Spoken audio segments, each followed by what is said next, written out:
The Big O came about when we tasted some homemade limoncello. I asked Bill to create it, and we made it together. It was horrible. We had to throw it out, and we threw it out twice. She said, well, let's try something. I've never had a good ginger liqueur. Let's try this. This has been about 10 years ago. And I said, well, okay. So we did a little research on how to make liqueurs and things like that, and we began experimenting. And the first batch we tried was not so bad we had to throw it away. Once we got it in the bottle, we just went to Sanctuaria and said, we make this, would you like to try it? And we went to Brasserie, we make this, would you like to try it? And they all said yes. The barrier to entry into this business is pretty steep. Luckily, we're naive enough we didn't know that, and we just put our heads down and did it.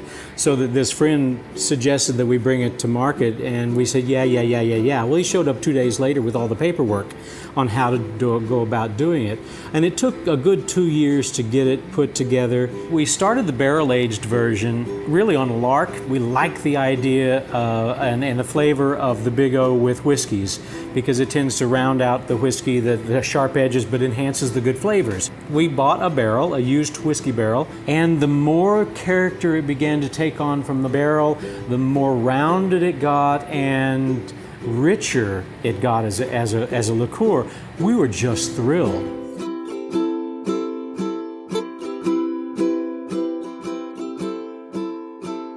My drink consists of El Tesoro Reposado tequila, the Big O, papaya juice, fresh lime juice, and Angostura bitters, and a little bit of mint. So when I'm making my drink, I'm gonna start with the mint. I usually slap them to release the oils.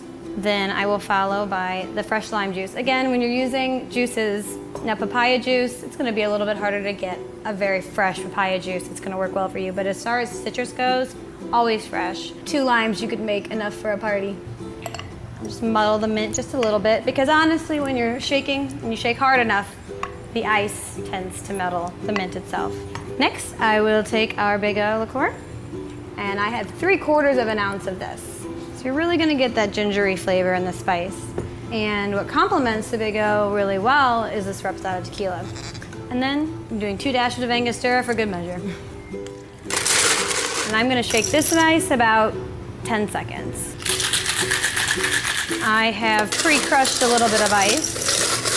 And then I know some people would differ or disagree with me, but I always strain my cocktails because I don't like little bits of the mint. I don't need that in there. You just need the flavor, the essence of it. You don't want that getting stuck in your straw.